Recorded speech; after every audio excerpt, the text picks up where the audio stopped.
पुष्पांजलि हॉस्पिटल में ब्रेन और स्पाइन सर्जरी के बाद पेशेंट्स की रिकवरी और रिहैबिलिटेशन, यानी कि पेशेंट्स को जब हम ऑपरेट कर देते हैं उसके बाद फिर उसकी जो रिकवरी टाइम है और जो उसका रिहैबिलिटेशन है जिससे कि वो सही होकर घर जाता है, तो ये किस तरह से इसका ध्यान रखा जाता है, कितने प्रिसाइज हमारे यहाँ पर इसके डॉक्टर्स या सबऑर्डिनेट स्टाफ है, थोड़ा इसके बारे में भी जानना चाहते हैं। देखिए, सबसे जो लोग जानना चाहते हैं वो इम्पॉर्टेंट है स्पाइन सर्जरी। जी, सबसे इम्पॉर्टेंट जो लोगों के लिए मिथ है कि भाई अगर रीढ़ की हड्डी का ऑपरेशन करा लिया तो सब ज़िंदगी बेकार हमारी हो जाएगी। इतने अच्छे एडवांसमेंट आ चुके हैं और मैं खुद 10 साल में मुझे 1000 से ऊपर स्पाइन के ऑपरेशन यहाँ कर चुका हूँ। ओके।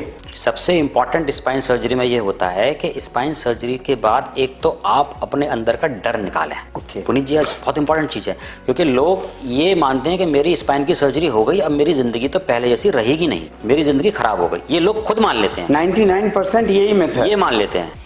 स्पाइन की सर्जरी के बाद फिजियोथेरेपी का बहुत इंपॉर्टेंट रोल है सर। जैसे आपने घुटने बदलवाए, नी करने के बाद 6 महीने लग जाते हैं। किसी नी ट्रांसप्लांट के पेशेंट से पूछिए कि साहब आज आपने घुटने बदलवाए, कल से आप दौड़ने लग रहे हैं? No, it is not possible.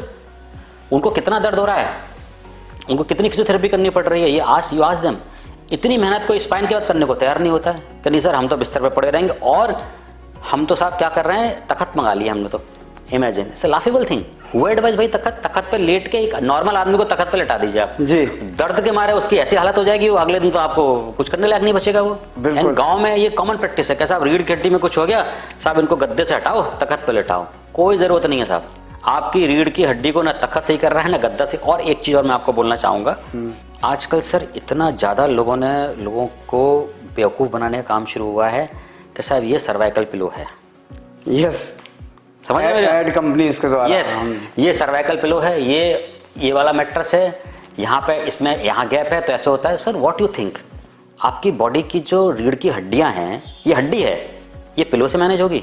उसके अंदर की नर्व है। हमको ड्रिल चाहिए होती है, हमको इंस्ट्रूमेंट चाहिए हैवी पावर, हैवी आरपीएम के तोड़ने के लिए उसको ये आपकी बेल्ट और ये गद्दे और ये मैनेज करेंगे? नो, ये आपका एक्सक्यूज है कि आप एक्सरसाइज नहीं करते, आप अपनी गर्दन का ध्यान नहीं रख रहे हैं। पब्लिश्ड आर्टिकल है, exercise yoga is far better than medicine.